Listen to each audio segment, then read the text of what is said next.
Olá pessoal, bem-vindo ao canal Psicanálise. Pessoal, vou fazer um comentário aqui agora de um vídeo que eu vi de um psicólogo, né? Tá na descrição aqui, né? Desse vídeo meu. Depois, se vocês quiserem dar uma conferida, dá uma olhada lá, né? E o vídeo dele tem o título como Narcisismo é Doença, né? Então, é uma coisa que eu sempre estou frisando aqui com vocês, né? Que acontece o quê? O pessoal ainda hoje, né? Quem comenta sobre o tema, ainda tem dificuldade de entender a extensão e o poder do narcisismo, né? O narcisismo começou a ser abordado por Freud há mais de um século atrás, né? Com a introdução ao narcisismo, né? E de lá para cá, pouca coisa rendeu, né? E modéstia à parte, vamos dizer assim, quem conseguiu avançar mais no tema, tanto é que se vocês compararem o que aparece no meu vídeo e mais um colega, que é um psicanalista do Rio, né? Vitor Manuel Andrade, que escreveu um excelente livro sobre o tema, tá? Que é este aqui, olha. Tá? Na época que eu estava formulando minha teoria e meu livro, né? Eu me deparei com esse livro dele, li, achei excelente e mandei para ele uma questão dizendo que o que ele escrevia eu desenhava. Ele ficou interessado, eu mandei vamos dizer assim, um rascunho do meu livro para ele, ele deu uma analisada e achou maravilhoso, assim como eu achei o dele, né? Então, modéstia à parte, hoje em dia, se você quer entender bem o que é narcisismo, você teria que ler, vamos dizer assim, inevitavelmente, o meu livro e o do Vitor Manuel Andrade, que é um psicanalista didata, né, da Sociedade Psicanalítica do Rio.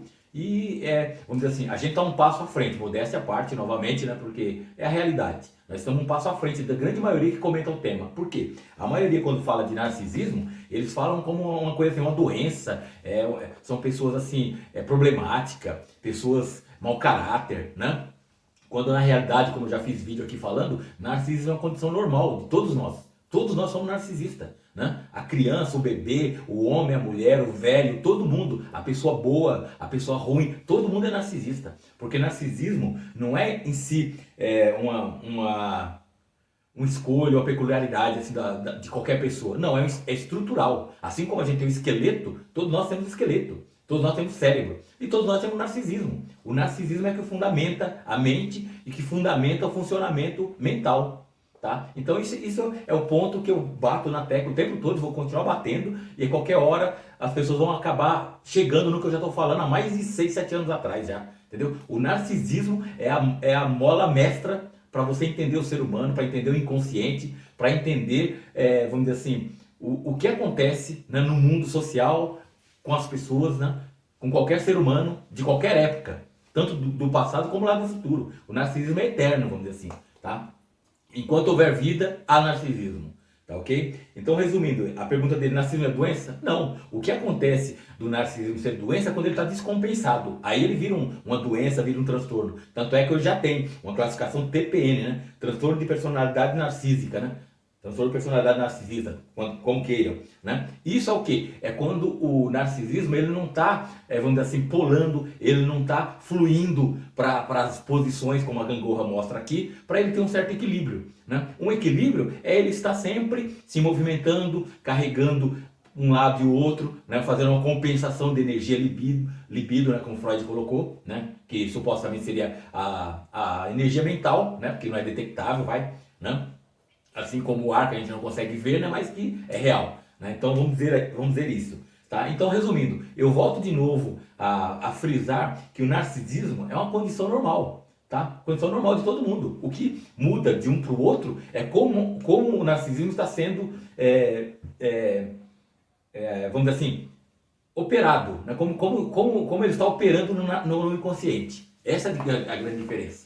Como é que o narcisismo está operando na mente de cada um inconscientemente, tá? Então, resumidamente, eu já bati o martelo aqui e digo para você, narcisismo não é doença, pessoas narcisistas não é só pessoas ruins, pessoa que faz o mal, mau caráter, não. Todos nós somos narcisistas, mesmo bonzinho, mesmo padre é narcisista. Jesus foi narcisista. Todo mundo é narcisista. Ninguém escapa ao narcisismo. Tá? Então, só para fechar aqui, para não ficar um vídeo longo, eu vou falar só do transtorno da personalidade narcísica. O que vira um transtorno, né, de personalidade narcísica? Na realidade, o transtorno vai aparecer muito, e muitos que falam, é mais aqui na R4. Ó.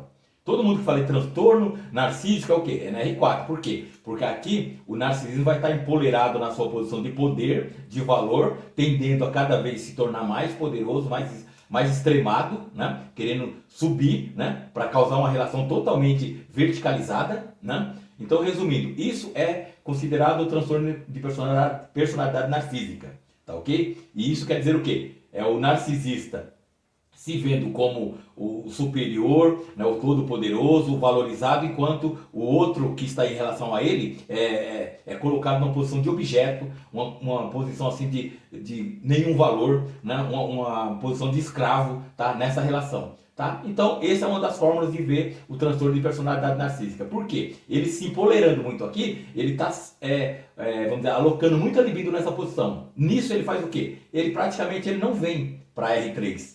Ele não vem. Ele condena essa relação. Ele escoa a libido que poderia estar atuando nessa relação aqui, que é uma relação mais positiva, de ligação tal, de aspectos positivos, né, para ambos, né, e ele está alocando a energia para cá. É como se ele estivesse fazendo um desvio. Ele faz o desvio, acontece isso. Só que, na realidade, a R2 também é um transtorno de personalidade narcísica. Por quê? Tem pessoas que, infelizmente, por circunstância da vida e da personalidade dela em si, ela também acaba se sujeitando e ficando preso nessa posição aqui de baixo.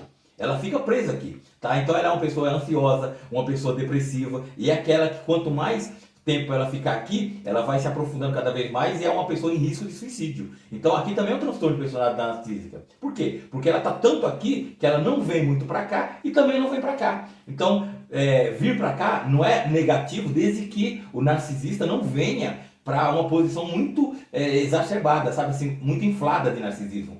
Todos nós podemos vir e devemos estar aqui, mas uma posição mais vamos dizer assim, honesta, mais civilizada, certo? Uma posição mais assim de respeito ao outro, certo? Vindo nessa posição aqui, quer dizer o quê? Está investindo um bocado de libido aqui, que é o esperado e o necessário para ser uma pessoa normal, ao mesmo tempo que está sobrando e ele está ativando a R3. Tá? A R3 vamos dizer assim, é a posição salvadora, né? É a posição melhor para quê? Para que o ser, né, a pessoa saia da R2, né? Venha para cá e para que ele não vá muito para R4. É essa posição aqui, tá? Então, resumindo, aqui é a posição do amor, como eu falo, da paixão, né? Do amor, da amizade, são vamos dizer assim, os afetos positivos, da empatia, tá? Então, isso aqui é primordial para que uma pessoa possa ser dada como uma pessoa normalizada, uma pessoa útil, uma pessoa integrada socialmente, né? Não disfuncional, né? Em alto grau. É lógico, quem está aqui também vai ter sua carga aqui, mas não tão frequente e não tão afundada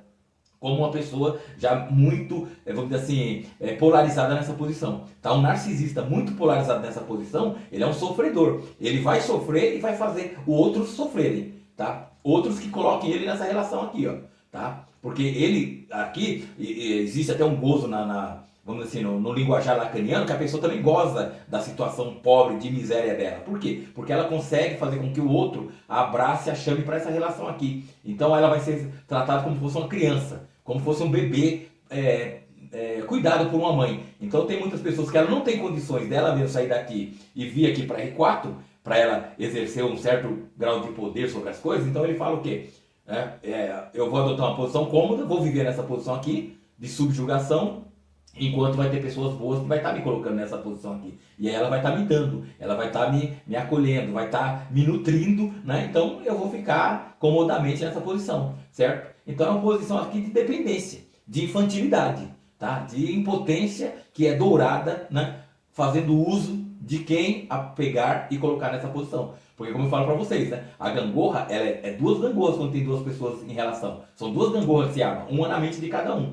Tá? Então, um pode armar a gangorra e estar numa posição maior nessa aqui, como o narcisista dependente, enquanto a outra que está se passando por a mãe, o cuidador, está nessa posição, colocando ela nessa posição. Tá? Então, na real, na mente dela, ela está aqui, mas ela percebe e sente que a outra o coloca nessa posição. E a outra está colocando, está nessa posição, ou até nesta aqui, tá? É um narcisista, vamos dizer assim, mais do bem, vamos dizer assim, que ele vem da posição dele para cá, para fazer um R3 com quem está na R2, para ele poder, né, ter essa ligação aqui de cuidado, de carinho, né, de maternagem, tá ok? Então, resumidamente, vocês percebem o quê?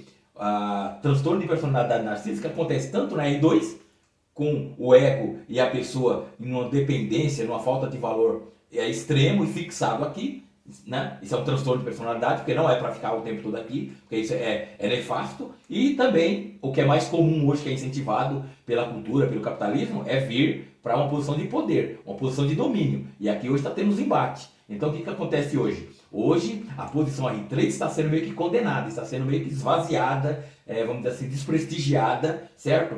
Então desligando o R3, o que sobra? Pessoas na R2, agonizante, querendo vir para R4. Então ela vai ter que pagar um preço para sair daqui e vir para R4. Ou ela paga e vem para cá para se empolerar e brigar pelo poder narcísico na R4, ou ela vai ter que ficar aqui na posição de coitada, de desvalor, certo? E esperar que algum da R4 venha para cá para acolher ou tratar ele como uma mãezona. Ou então, a qualquer momento, ela pode ter um surto. Ela está numa posição que está agonizada que dali a pouco não está aguentando a pressão, ela já pula direto para R4 aqui. E que acontece o quê? Esses ataques que a gente vê hoje em dia, né? De massacre em massa, né? Aquela pessoa, aquele homem normalmente, né? Normalmente é homem, né? Que ele é uma pessoa até apagada socialmente, uma pessoa quietinha no canto dela. Dali a pouco, né? Baixa meio que uma loucura nele, um surto, ele vai para uma escola, vai para algum lugar e metralha, ele vai para um shopping, metralha meio mundo sem motivo nenhum. Entendeu? O que quer dizer isso? Ele era um R2 ali, bem ali, que chegou uma hora que ele teve um surto. Ele pula da R3 e já pula para R4, direto. Ele não tem o R3 para estabilizar, para escoar uma certa insatisfação, um certo prazer. Chega a hora que a posição R2 está ficando tão insuportável e ele está cada vez mais ali atolado que ele pola automaticamente para R4.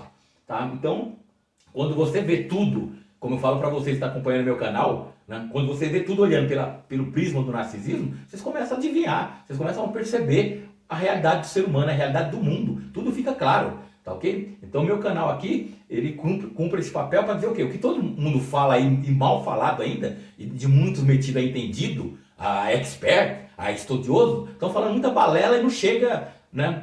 Não chega aos pés do que eu mostro e provo aqui para vocês o tempo todo. Então o narcisismo, bem entendido, é você saber o quê? Todos nós somos narcisistas, temos que saber lidar com o narcisista, certo? E monitorar o nosso narcisismo e do outro.